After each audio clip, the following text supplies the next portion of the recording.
deck is finally done. I've got a deck again. Let's do this on the deck.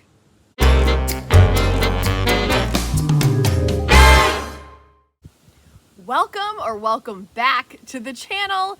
Today we're talking about 10 smart tips and tricks on how to save money, maximize your savings on a tight budget when it's time for back to school savings. On this channel, I teach you how to live happily below your means. If you're interested in that, hit subscribe and hit that bell so you never miss my weekly tips and tricks. Now let's get into it. The first tip is wait for the list from your student's teacher before you buy anything so you can avoid buying things you don't need. Depending on when your school starts, you might already have this information or your school may be diligently working on this. This can be very hard to wait sometimes because if you are a type A parent like me, I'm like, give me the list. I will run with it. I will have it before you can even say back to school. However, there's a lot of work behind the scenes. So, I'm a parent, but I also work in a school. So there's a lot that goes on in the summer preparing for your students. So don't be thinking, Principal Harrington doesn't even care about her students. She hasn't even given us a list yet. Principal Harrington is working her tail off to get you this information and make sure that everything is organized properly. During the summer, a lot of students transfer in, transfer out. That changes numbers in the classroom. We have to rearrange. It's like the craziest game of Tetris you'd ever imagine. You have to make sure each student that needs specific services is provided for and make sure the teacher is appropriate. There's a lot that goes on behind the scenes. So stay patient. Your school is working on it if you don't have it already. They will get the list to you as soon as they possibly can. And here's another thing to just consider and remember that in many school districts, teachers are contractually off in the summer.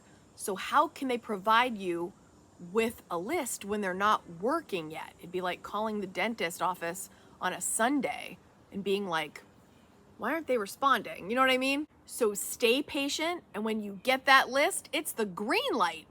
Go. But also remember, when you're thinking about these things, like Kaden, he's getting assigned a Chromebook this year for school. It's not like back in the day where I need a ruler and I need 7,000 erasers. It's different now. So just don't waste your money on things you don't need. You might need a little less than you even thought.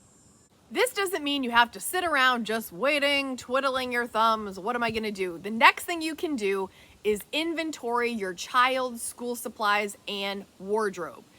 Kaden almost always, every single year, has a little bit of leftover things. Sometimes we just donate things to the classroom, but sometimes we have some extras for whatever reason. So look through your child's things. What have you got? Do you have extra notebooks? Do you have extra folders? Whatever. Go through all the school supplies, put them in one spot so you actually know, so that when you get that list, you can be like, check, check, check. The other big thing, of course, is back to school clothing. Take inventory of what you have. Inspect the wardrobe to see what fits, or what looks now like a belly shirt and shouldn't, or what looks like high waters and that's not the style you want. See what fits, what needs to be donated and move on out, and what needs to be replaced, upgraded, etc. Doing this as soon as you can will give you a better preview of what's actually needed and what you can just forget about. For example, t-shirts. Kaden does not need another t-shirt. He just had his birthday. He got new shirts. He got new shorts. He got a new pair of sneakers, which I always try to do fresh new sneakers around Christmas time and around his birthday because his feet keep growing. So we almost always twice a year are getting new shoes to start the year fresh because they're in gym class and all that stuff. And then come Christmas time, again, his feet just grow. We're still in that phase. So depending on the rate of how fast your child is growing, there's some things that have fit him forever.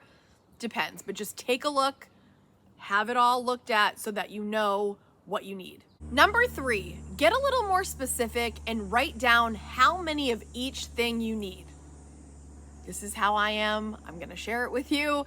I did a video a while back called Living Below Your Means and talking about the comfort in the details. So I like specifically to know, like, okay, Kaden needs this amount of shirts, this amount of shorts, this amount of pants, this many pairs of socks, and whatever. Like, I need to know the specifics. So like, for example, in that video, I'm gonna leave that video at the very end so you can watch it after this one. If you only wanted to do laundry once a week, make sure you have 7 of everything so that you are good for the whole week. If you're a person that likes to spread out the laundry a little bit more, 14 of everything, or a happy medium, 10 of everything. I like to know specifics. You don't have to do it quite like that, but I think there is comfort in the details, because in that video I shared, I had counted how many shirts Kaden had. He had about 40 t-shirts. We don't need 40 t-shirts. What do we need 40 t-shirts for? And you know, they just reach for the ones that they like the most, same like you do. So why do I have all this excess? Donate the rest, cull it down. Makes life a lot simpler. Number 4, invest in quality items the first time so you don't have to buy things twice. Get a good, solid backpack that's not gonna fall apart.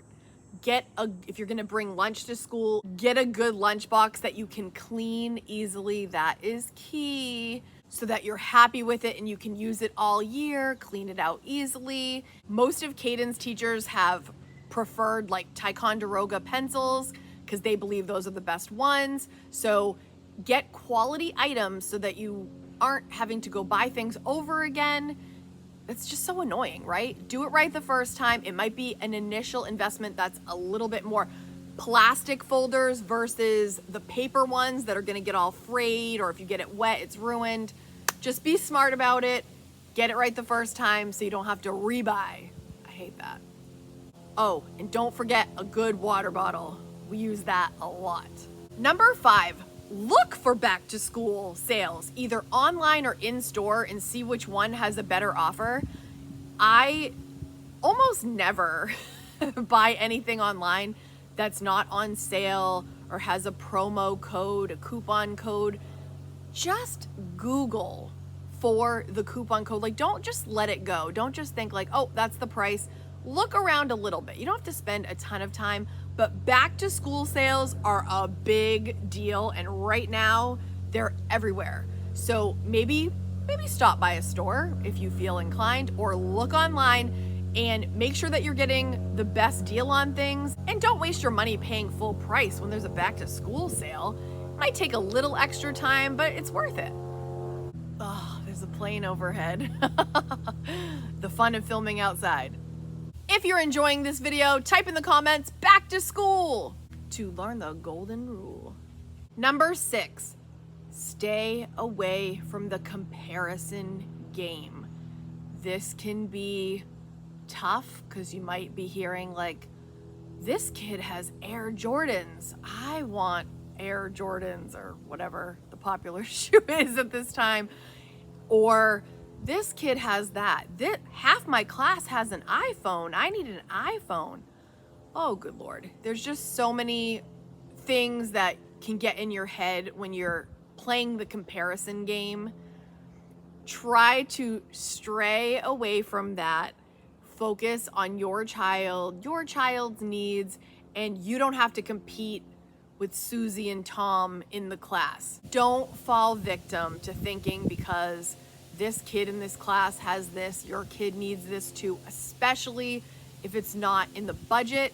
Just a gentle, friendly, loving reminder. You're doing a great job parenting your kid. You're getting them everything they need. It doesn't have to be name brand. It doesn't have to be the most popular this and that. As long as they have what they need and they know they are loved and they know they are provided for, try not to jump into that game because it's never ending. Number 7, spread out your back to school shopping. If you're on a tight budget, you don't need every single thing the first day. You know what I mean? You don't need a full new wardrobe on day 1. You don't need all the things if you are on a tight budget. So if you are on a tight budget, try to start now and kind of spread it out a little bit. But even when school begins, hopefully you get the supplies that are required. But as far as like the other stuff, like you don't need it all in the first week. Sprinkle in your basic regular wardrobe that you have. You don't need a new outfit every single day of the first week of school. And I know certain kids will have certain priorities. Some, their look is very important, but just keep it in mind. You don't have to do everything. If like you're struggling and you're really having a hard time coming up with the money for this stuff, you don't need everything day one. Spread it out a little bit more. It's gonna be okay. Number 8, what am I gonna say? Technology can be your ally. Use your apps after you make your purchases. My favorites, if you don't already know, are Fetch and Receipt Hog. If you haven't signed up for those, come on, KSQUAD. I'll leave you the links down below. It's just extra icing on the cake. So once you've made your purchases, come home with your receipt, snap them, get those reward points that you can use at a later date, maybe for some school supplies down the way, maybe for holiday gifts coming up, maybe for whatever you need. It takes tap, tap, done. It takes so little time and they add up over time. So it's just so worth it to me. I love cashback apps. Go ahead and get that extra savings on all your purchases. You have to make the purchase anyway. Get a little extra, a little bonus. Why not? Number 9, and this one is often forgotten. Consider other back to school expenses that come with the return of the school season. And you might be thinking supplies, but remember, there are the options of school pictures, participating in school fundraisers, any extracurricular activities that your child participates in. This all comes in, and it's such a good idea to be thinking about it ahead of time so that you are prepared. And like, here's just like a little side thing that I do. I like to contribute to the fundraisers, of course, because I want to help our school, but I also try to do like a double whammy with that. And so I will consider buying fundraiser items that I can repurpose as gifts for Christmas. So just keep that in mind when you are looking at fundraiser things, like who could I gift? And then I kill 2 birds with 1 stone. Boom. Number 10, if you are on a tight budget and you're struggling to get all the things you need to return your student back to school, ask your school if they have any programs to help. At our school, we help with almost everything you would need. If you need a backpack, if you need school supplies, our school actually offers free breakfast and lunch in the whole state of Maine to all students. So you don't have to have a minimum requirement, this and that. All the kids, no questions asked, get fed breakfast and lunch. It's such a beautiful thing. We also have a food program for students that need food on the weekends.